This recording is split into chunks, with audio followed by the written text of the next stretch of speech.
Hi, everybody. It's Gerald de Huntington here talking about Plumbata today. I don't know if you've heard much about this weapon. It is something that I've been interested in for a couple of years now. Started doing some research on what kind of thrown weapons were actually used in period. And what I found out is we know that axes were thrown, we know that spears were thrown. Knives in combat situations, I haven't really seen any record of it.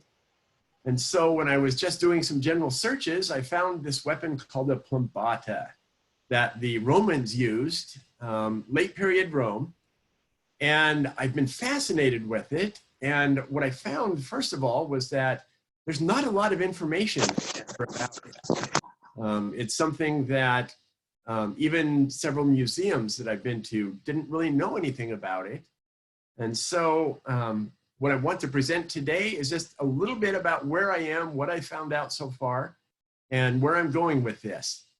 I encourage you to ask questions by typing in the chat window, and Disa will forward those questions to me, and I'll do my best to answer them. So the first thing I want to do is remind everybody that we probably at some point in history have seen something that was very much like the plumbata, and that would be the famous lawn dart. Now, I don't know how many of you have thrown lawn darts as a kid. It was something my brothers and I used to do. We managed to do it without killing each other, which is knowing my brothers and I, quite a feat that we survived this. A plumbata is basically a lot like a lawn dart. It's got an iron shaft, a wooden shaft behind that, and some kind of fletching. Traditionally, it was feathered fletching, and the fletching was designed so that you could grab the shaft of it behind the fletching, much like the lawn dart image that you see. The lead on the plumbata that you see there, typically it was at the point where the wood shaft and the iron head were joined together. On the one image, you can see some of the lead, also known as plumba, which is why they're called plumbata. The lead on one of those is fastened around the iron shaft itself instead of at the connection point. And we'll talk a little bit more about that later, why that is. That's one of the variations that was used. So the question that comes to mind is, who used these different things?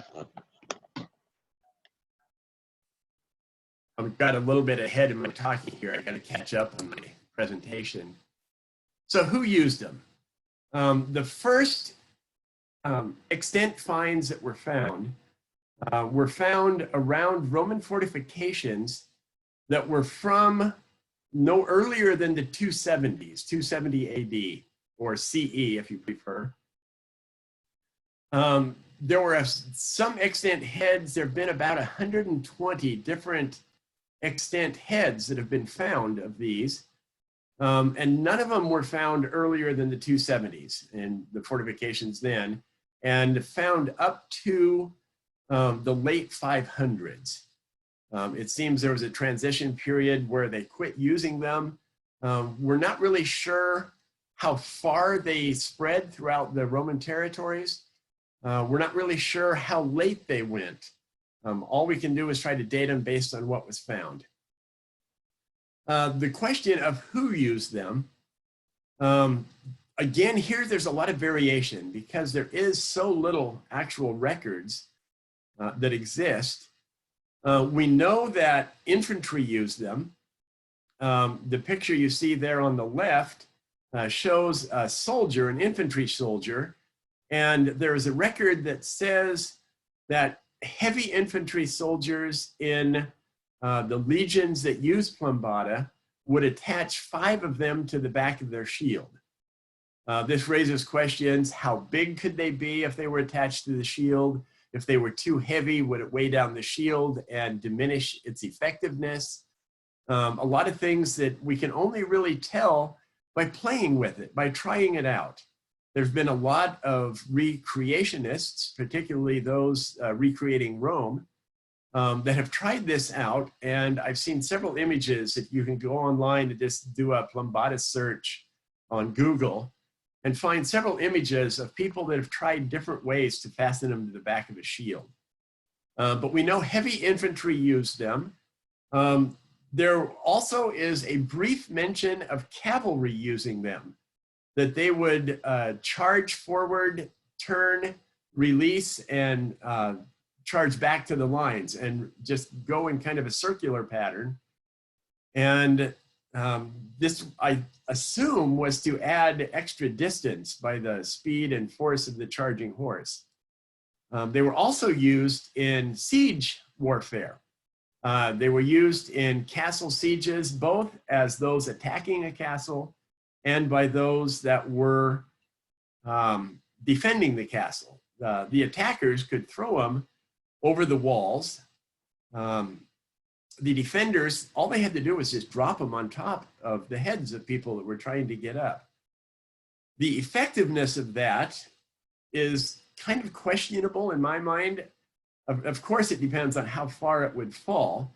And I have not yet seen any tests that show the penetrating force of a Plumbata dropped from 20, 30, 40, 50 feet to see what damage it actually could do. Throwing them underhand, you could get them over a castle wall that was fairly high. I have not yet had a chance to play with any of these Plumbata. I've got some ordered online and I was hoping they'd be here before we did the class today. But just throwing something underhand like the lawn darts that I threw as a kid, we were able to get them fairly high and we were throwing 100 feet without any difficulty.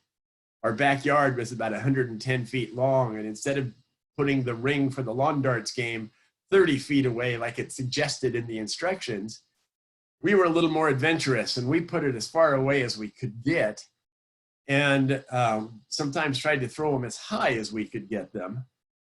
And like I said, we survived, but the roof of our house had a couple of holes in it before we were done. And so there is a lot of force that comes with it in falling. There is one picture that I saw that was doing some testing on how far you could throw them. And it was a person writing a kind of a thesis, his senior thesis for his history degree. And they were able to throw them over 280 feet. And we say over 280 feet because their field was only 280 feet long, and one person threw one outside of the field, and the instructor who was observing said that it looked like it broke when it hit the ground. But what it turned out to be was it hit a limb that was about 3 inches in diameter, and the tip of the Plumbata went clear through that limb and stuck out the other side about 3 inches. So we know they came down with plenty of force to penetrate light armor of various kinds. Where were they used? I don't know if anybody is familiar with the region of Ilacrium, which, if you look at the map on the left, there is a concentration of black dots. Those dots represent the places where heads of Plumbata were found. The region of Ilacrium, I'm not good with my Roman pronunciations, happens to be just a little bit, it would be southeast of where that gathering was, that large gathering of dots. This is where a couple legions were stationed in 284 when the particular emperor at the time, when he became emperor, there were 2 legions that were named Jovian and Herculean. Their favorite weapon and most effective weapon is listed as the Plumbata.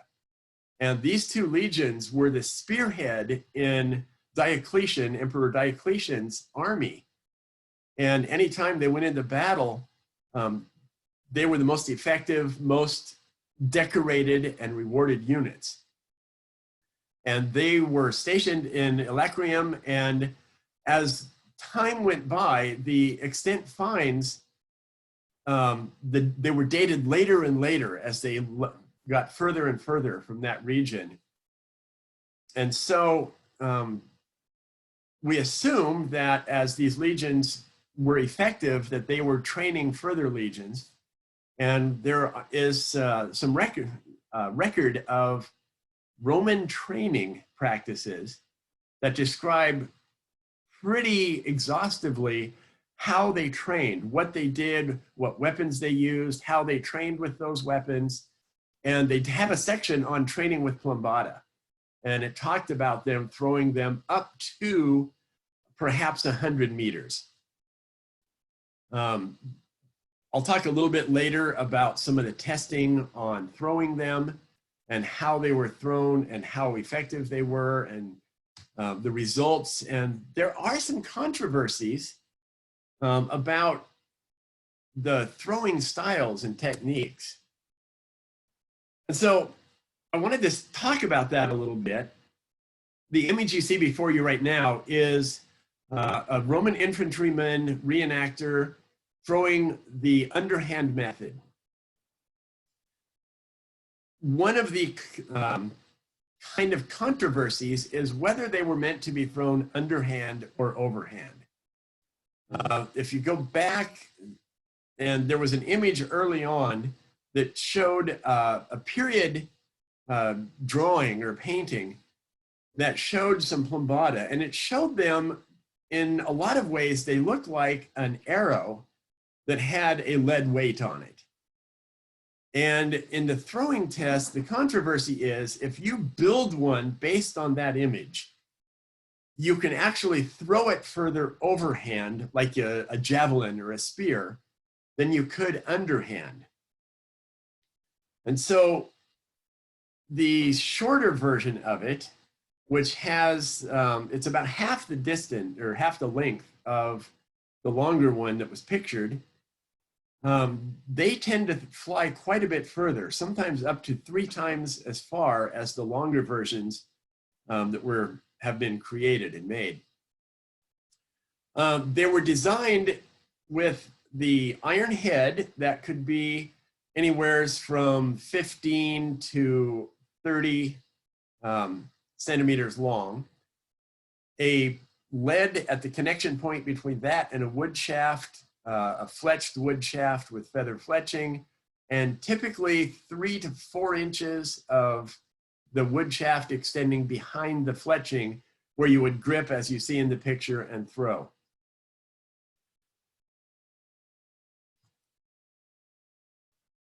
Some of the differences in them, obviously the second one there, it says distance test. Size makes a difference. Short ones fly further than long ones. And there's a few reasons that some of the researchers found for that. The first is the longer ones, when you release them, they tend to wobble in flight. And any wobble creates additional wind resistance and drag, which would shorten the distance that it could fly. The shorter ones, because by their very nature are shorter, there would be less drag. The mass is condensed into a shorter distance. And based on the research and the studies that have been done, the shorter ones outdistance the longer ones by 2 to 3 times. And the shorter ones cannot be thrown effectively overhand unless it's thrown like a dart at a dartboard. But even doing that, you can't get nearly as far a distance. The researchers also found, and I found 2 different people that did throwing tests. One of them used extensively the longer Plumbata, and he did not train anybody to throw it. He did his throwing himself. And his numbers were out to maybe a really, really good throw of 30 yards, his best throws. The person who worked as his senior thesis, he observed the throwers, he filmed the throws, and he did a lot of practicing with his volunteers. They practiced with long ones, they practiced with short ones, they practiced with Plumbata that had the lead at various places along the length of the shaft to try to find out what would be the best balance for the lead. And what they found was practice makes a difference. The first time they threw with them, some of their best throws were out maybe 180 feet. I think one person got it to 180 feet in their first practice test. That same person added 40 to 50 feet in their throws when they were actually trying to throw for distance. And so it makes a difference. Actual numbers. The longest anybody threw the longer Plumbata, with the greater wind resistance, the more wobble in flight, the longest anybody threw that was 127 feet. The longest anybody threw the shorter versions is that one I was talking about that was over 280 feet long. They didn't measure it because it was beyond their measuring field, and it landed out in the woods and hit the branch and penetrated through. And so I want to be able to recreate some throwing tests. And right now, because of the slowness of orders being shipped, haven't been able to do that yet. So I've got some on order that I want to be able to play with and to try it myself. And I also want to be able to recruit some people to be trained. And so we can kind of work together if anybody's interested and just experiment with them, play with them. We do kind of have to be careful if we do that though.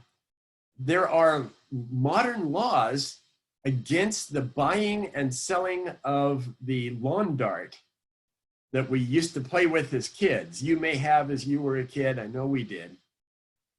And so Plumbata is not a lawn dart.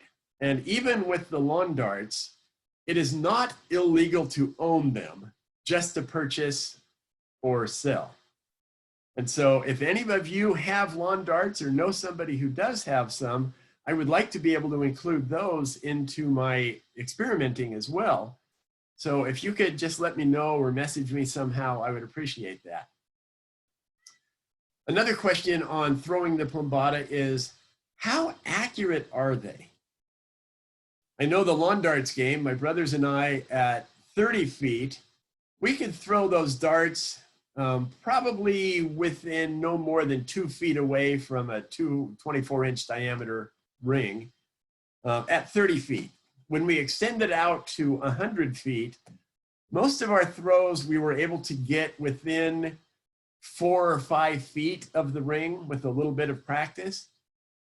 But if we're going to extend that out to 200 feet, I have no idea how accurate you could be. I'm assuming, and this is just my assumption, that at 200 feet, the distance from a center point or a target point, probably you can get it within 15 or 20 feet on most throws. That's a simple guess based on my experience with throwing things and just what seems to make sense as a variation. If you're 3 feet at 100 feet, it seems to make sense that 15 or so feet at 200 would be reasonable. Romans were very good at practicing. Their soldiers trained virtually every day. And as I've said, we have a training manual that describes what they did, how they trained, what exercises, how you should take a Plumbata and throw it. And so anybody who really wants to get effective and good with these can't just go out in the backyard on a weekend without any exercise, without any preparation, and do the best they can. So I can't wait to get these things and to play with them and to try them and to share this with my friends. I think we could have a lot of fun doing it. One of the things that they also talk about in some of the period references is, could the flight of these be improved by using something like a staff sling or some kind of a sling?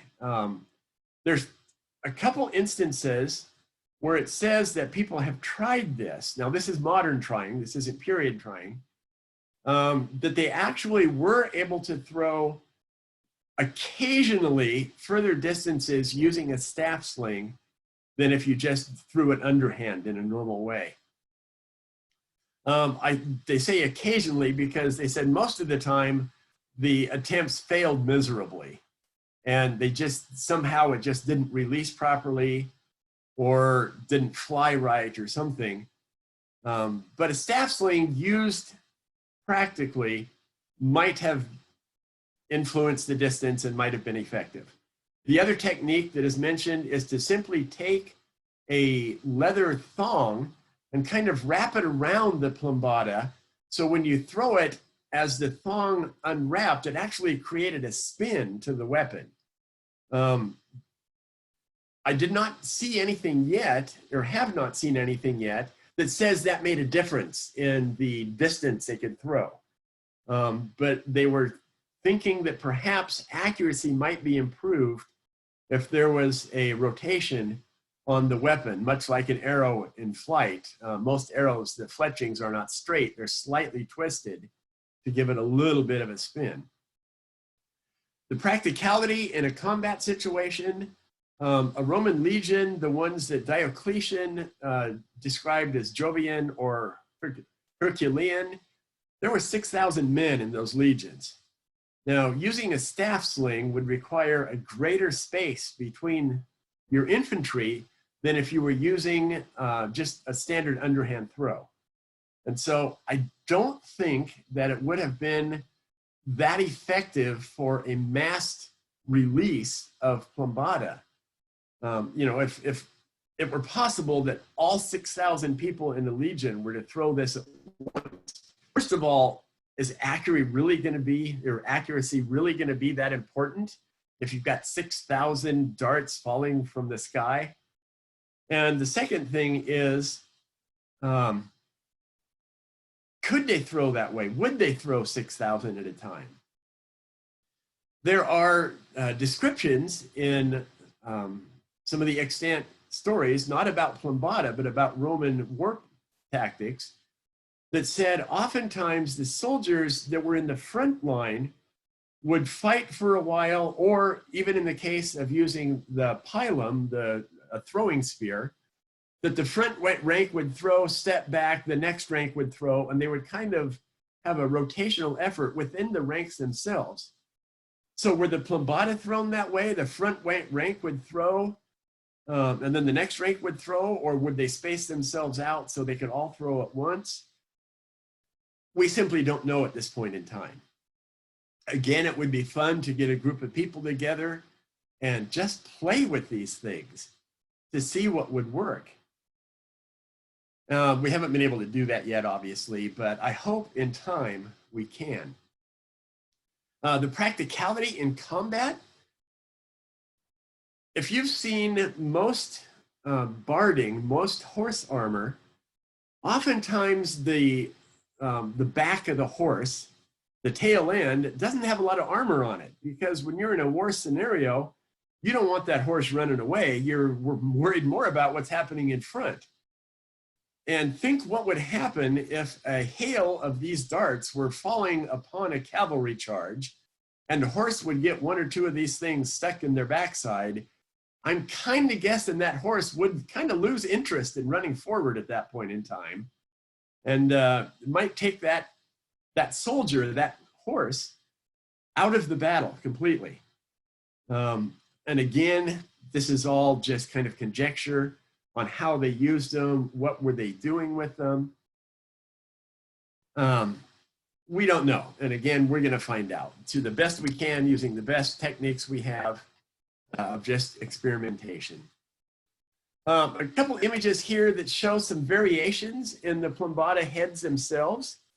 The one on the left shows 3 different styles, shaft styles and head styles.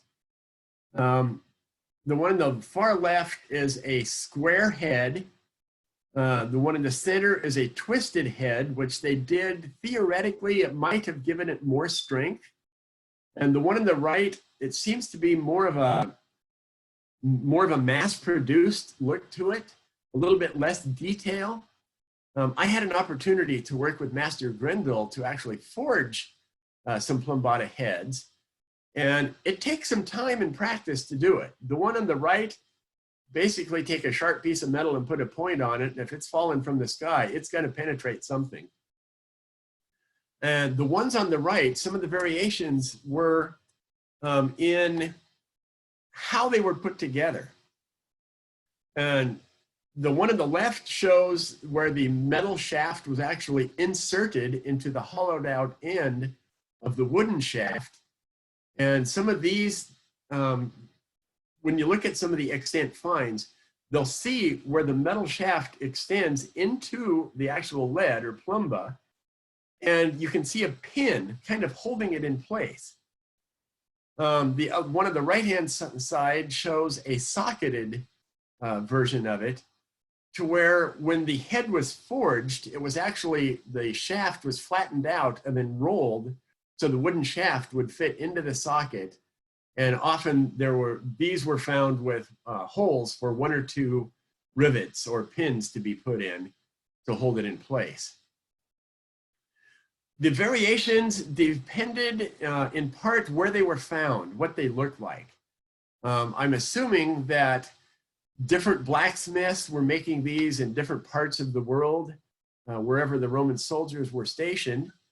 There was also some variation found in the different fortifications based on when they were found, when that fort was used. So they varied in where they were found, when they were found, and I'm assuming they were probably varied whether it was used by a cavalry or an infantry. There's this quick little entry in one of the extant records that says that light infantry, the heavy infantry carried these on the back of their shields, that light infantry had baskets of these that they traveled with. And we're not sure whether the basket was just, here's a storage place so when we put them on a wagon and travel, we got a bunch of these together, or whether the light infantry stayed behind the heavy infantry and continued to hurl these things over the line into the armies. So again, more that we don't know. We talked about the connection styles. The other real difference is the lead put on the shaft itself. When you look at a lot of the extant heads, you'll see all kinds of shapes to the lead. Some of them look like if you were to take just some wet clay and form it in your hand and grab the shaft. Some of them look like that. Some of the lead has a very distinct shape to it. One author that I read suggested they might have used like a portable copper mold that a soldier might actually, if these things broke in a battle, lead melts at a low enough temperature that a soldier sitting around a campfire could melt lead and re-pour their own connection points to reattach an iron head to a wooden shaft. And what it says is, and I've done a little bit of research on this and I played with it just a little bit, the lead melts at a point lower than the charring point of a lot of different kinds of wood. So you can pour the lead right onto the wood without burning the wood. And so it is entirely possible that soldiers could repair their own weapons. Now, they wouldn't be able to form the heads, but if the head fell off of a weapon in use, if say one of the barbed heads got stuck into a ground or an enemy's leg or a log or something, if you pulled on the wooden shaft, the shaft might come out. and the soldiers could recast them their own so they could be used at the next battle if it was going to be the next day or whatever. I also have a personal theory, kind of based on some history. A pilum is a Roman weapon that has a long, soft iron tip, and it was designed to hit and then bend. Part of that was designed for the purpose that an enemy soldier could not pick up a bent shafted javelin, basically, and throw it back. It wouldn't be usable. And part of me wonders if the plumbata were designed in the same way, that they might have actually been designed that if you were to try to grab one of these, pick it up off the ground that's stuck in the ground or out of a wound, that the wooden shaft might actually be designed to come out fairly easily. Just so the enemy couldn't use it, so you didn't have to worry about it. One of the other variations is where the lead is positioned. Some of the later versions that have been found show that it's one of the socketed styles of connection, but the lead itself wasn't where the joining actually was. That the first image we showed one where the lead was on the iron shaft itself, and it wouldn't fall off there. And don't know how often that was used, but it would have been a simple way to repair and replace the shafts on those things. As I said, I got a chance to work with Master Grendel of Grendel's Red Troll Forge. I had no experience at all forging. I went down one morning and spent about 3 hours with Grendel. And the man is an incredible teacher. He's very gifted. We've all seen that.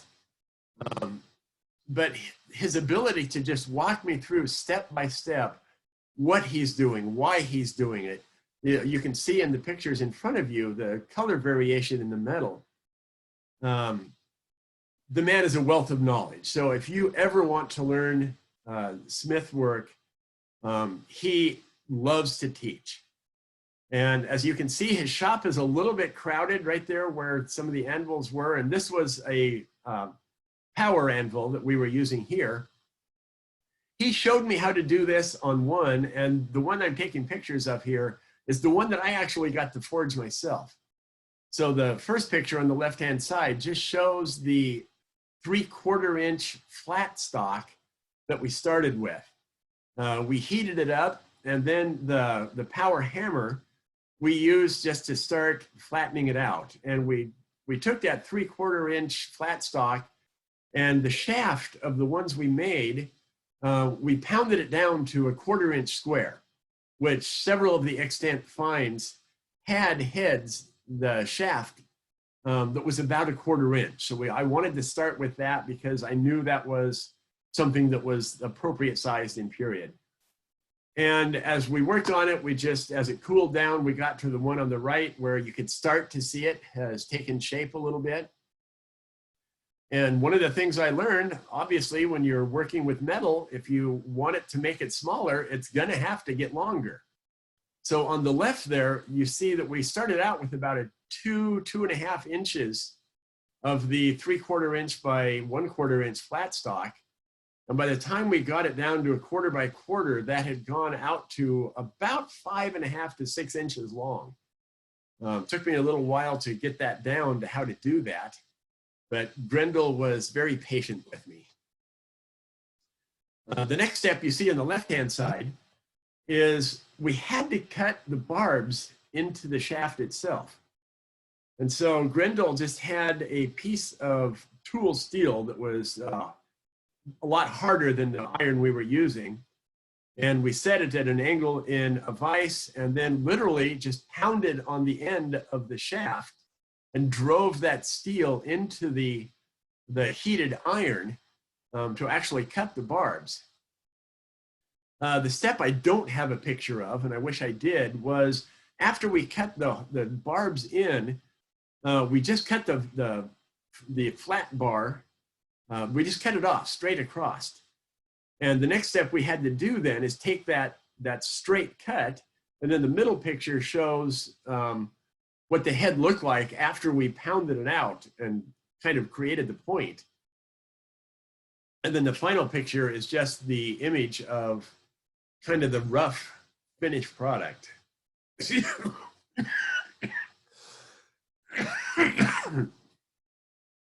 So it took Grindel about 20 minutes to make one of these.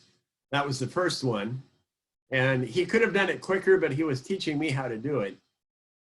The one I took about 45 minutes, but I'm kind of happy with my first effort. Now, what I need to do with this before I actually attach it and make a Plumbata out of it, I need to get a file out and then put an edge on it and do some things like that. But I'm going to make a usable Plumbata out of this thing. And I've actually got 12 of these things to play with. But I just wanted to be able to experience what it was like to actually do it. So we're getting down towards the end of my presentation, and I wanted to talk about things that we know versus things that are kind of my theories, my guesses, things that I want to try to work on, things that I want to experiment with. Things that we definitely know based on extent, stories, and descriptions. They were used by heavy and light infantry.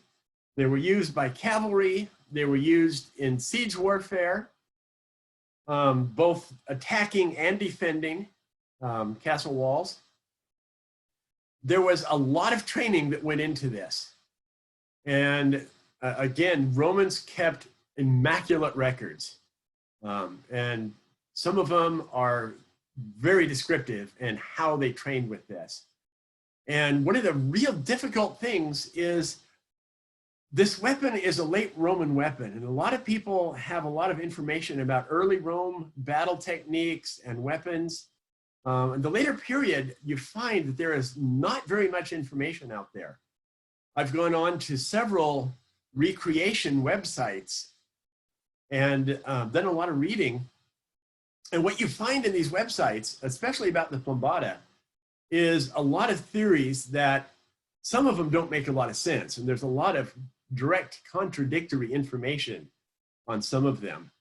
There's one gentleman that runs one of the websites, and I don't have that name with me right now, or I'd share it.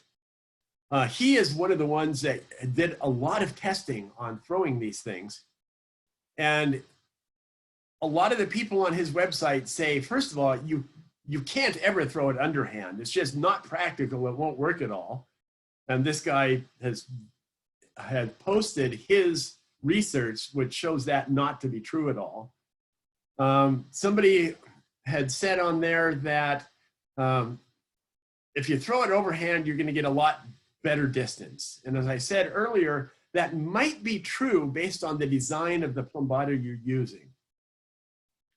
Others have said that it was used by people that were standing not in the front rank of a shield wall to shield wall kind of confrontation, but it was people in the rear ranks that were just kind of tossing them over the line into the army opposing you. And that doesn't make sense, because in order to get enough penetrating power, they have to be thrown fairly high. And you wouldn't want to risk dropping them on your own soldiers when you're only trying to throw them 20, 30, maybe 40 feet away.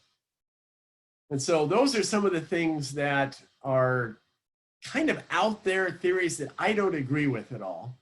I am trying to become an expert. I'm not there yet, but I want to play with it to find out more. And some of my theories are, and my favorite one is with Rome itself, there is, I'm going to go one slide advanced here. You'll see, I wanted to show you the picture of the pilum and the Plumbata beside each other. I've seen in a couple places, and I've also seen it discredited easily, that the Plumbata was a descendant of the pilum. That late period Rome, they quit using the pilum and switched to the Plumbata instead. That doesn't make sense to me, because the pilum it's a javelin, it's a spear.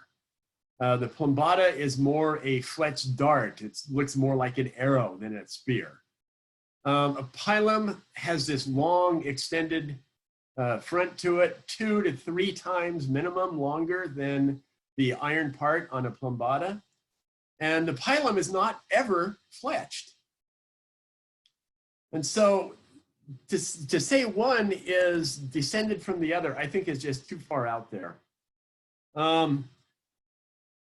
I talked a little bit about massed flights and how they could have worked. Some of the detractors for this weapon that said it wasn't very effective talk about the distance that soldiers would have to be apart. If you were going to throw underhand and you were going to take a step and throw it, you might need up to 12 feet between you and the soldier in front of you. It is possible they could have done it that way if the front rank was ready to receive a charge. The back ranks could throw their weapons and be further apart. That's possible. And again, it's something we just don't know. But we do know the effectiveness of them. There is one story that I read that talks about, and this was in a battle with one of the Germanic tribes, and it said that they were able to throw these things, again, the record says out to maybe 100 meters. I would say most people could probably throw them 70 to 80 meters with practice fairly easily. That as this Germanic tribe started rushing the legion as they were in position waiting for them, that the Plumbata themselves rained down enough harm upon them, they didn't even come up to the line. They had enough damage taken that they just turned and went away, basically, that they knew that they couldn't have any chance of victory. My favorite theory is if Plumbata and pilum existed at the same time, what would happen if you're a soldier facing a Roman legion? You've got a shield, you've got a sword, or you've got a spear in your other hand. You've got raining at you. You know, if a legion is 6,000 men, maybe, let's say half of them are throwing Plumbata, and they're dropping, that would be 3,000 Plumbata on your heads. Well, if those other 3,000 people threw pilum, which is more a direct face-on flight at the same time, where are you going to hold your shield? Are you going to hold it up over your head to protect from the Plumbata raining down? Or are you going to keep it in front of you and risk having these things fall on your head or your shoulders? So it's a theory. I don't know enough about Roman military tactics to know right now whether that ever happened.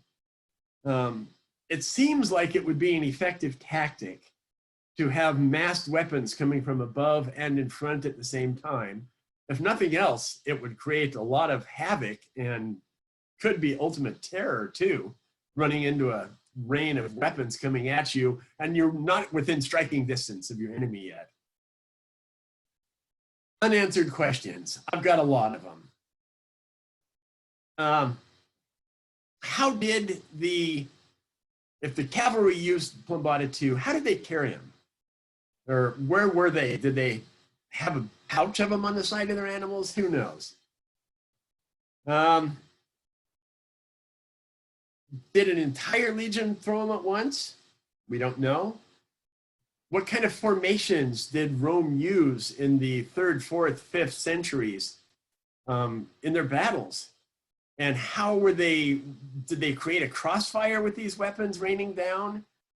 And again, just how effective were these things at penetrating flesh or armor?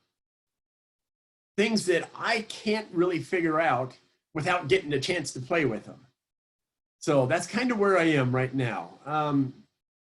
Just wondering if any of you have any questions that I might be able to answer, or do you have any ideas for areas that I could continue studying in and find out more about these things? So I do have a question here. The one question you already answered. So the other question I had was, I would assume that for SCA use, these would fall under archery martial. If the SCA would allow them at all, how has this been received by SCA authorities?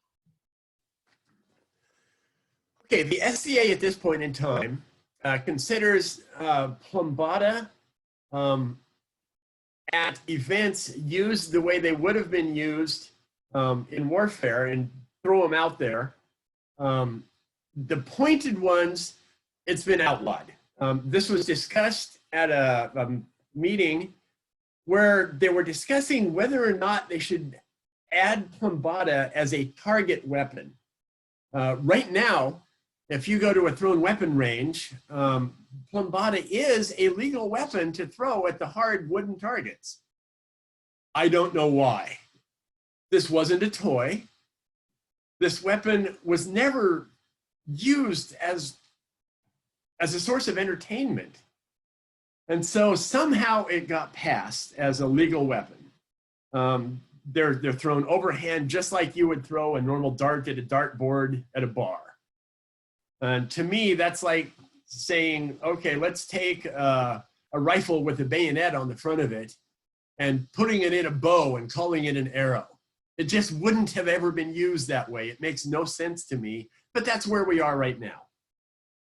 And in the process of that conversation, they said because modern law outlaws lawn darts, the SCA has said we don't want to create any potential problems with using this weapon on site, other than at a thrown weapon range for very limited use. I have a design in mind that I haven't been able to build yet. I need to get some more rattan. And I want to build some of these things and propose them as an alternative war legal combat weapon. The design I have uses standard things that are already being used on a war field. And I don't see a reason why it wouldn't be passed, but I just got to get some built and present them for use and see what happens. Does that answer your question?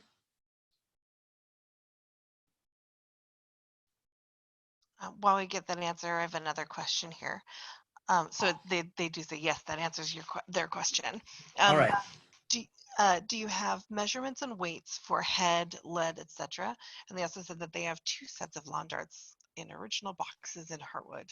So I'm sure if they can get in touch with you through probably the Facebook event page, that'd probably be good. That's excellent. I appreciate the offer of the lawn darts to play with. I'll look forward to that. And my wife is laughing at me right now because she knows I like to throw things. The heads themselves, I don't have that information right in front of me. I've got it in my paper pile over here, but I don't want to spend 5 minutes looking it up for you. Yeah, you can go online. It's in some of the documentation. On my website, in fact, I have some of this listed, and I've got a resource page. Let me click down to it right now. Yeah, some of these resources have that information in it. The variation in size and weight was great. Anywhere, I think some of the lighter ones were in the 70 to 80 grams weight for the lead on it, up to 325 grams of lead. And that's just in some of the extant finds. The heads range from probably about 6 inches up to 14 to 15. Which is why I think there was probably a difference in the cavalry ones that might be longer and the infantry ones, which would be lighter and shorter. But I can get that information. If you're interested, you can message it to me and I could just send it out to you really quick. Is there anything else? Any more questions or comments? I just asked them. We'll see if they have any other questions. Okay. Well, I've had a lot of fun with this. It's a very new thing. Not very many people at all seem to know about this weapon. And I love teaching. I love talking about it. I love throwing things. So when I get some of these in hand and I'm at an event, if you want to come talk to me, We can't throw them for distance or anything like that at events, but we could perhaps get together at some point in time in a field and just have some fun with it. A lot of the practice that I've seen has been done on an empty beach, sandy beach. So it's softer and easier on your weapons, so there's less chance of any damage happening to them if you want to throw them a few hundred times. I've got a couple more questions. Okay. Let's see. Any evidence of fletching other than feathers and overall length? No, there is no evidence of any fletching materials other than feathers in the extent records, in the images, or anything like that. What I have noticed, if you went to buy Plumbata, it is almost impossible to buy any that have feather fletching. For some reason, they're all using leather fletching, which would greatly increase the drag on them. And I think that's why you get some of these throwing distances that are so short. You don't want drag, and I just can't imagine why they're built that way. It doesn't make sense to me, other than the fact that perhaps the leather is more durable. And if you buy something, you don't want it to fall apart in a week. So they probably make them that way for that reason, just the durability reason. As far as overall length, the shortest ones that you can purchase are about 11 inches long. You can buy them out to 27, 28 inches. And that is about the range that you will find in some of the extent records of what people are looking at. And again, I think some of the longer ones that we see now are based on some of the drawings. There's only really a couple different drawings that show them at all. And again, they look like arrows that somebody has drawn an arrow and put something on it representing a wad of lead. I'm not sure that those images are at all accurate. And so again, they've never found anything that had a wooden shaft left to it.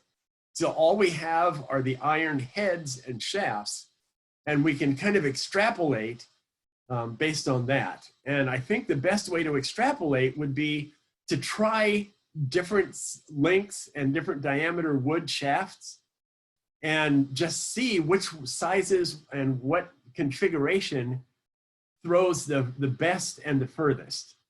And that's just plain experimentation that I'm looking forward to playing with. So thanks for your questions. There's one more question.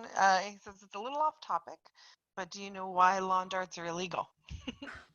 I do know why lawn darts are illegal, because people like throwing them straight up in the air, and there were too many people going to hospitals with head and shoulder injuries. People would buy these things, and in my case, I was 8 years old when I got them. And of course I tried to see how high I could throw it in the air, and that's why we had holes in our roof at home for a while. Too many people got hurt from them. And you can go online and do a quick search, and there were literally thousands of people across the United States that were hurt with these. So to give a kid a toy that could kill them, probably not what we want to do anymore. But again, it's not illegal to own them, just to buy or sell them. So we can just loan them to each other a lot. Hey, everybody, I want to thank you for coming and being a part of this. I've had a lot of fun doing it, and I hope you've learned something. And please feel free to contact me at Facebook, text me, any way you want. If you want to talk more about it or find out more about it, or just get together with me and we can do some research together, or even play with throwing them together when we get some to throw. So thanks again. I appreciate it, and hope you all have a good evening.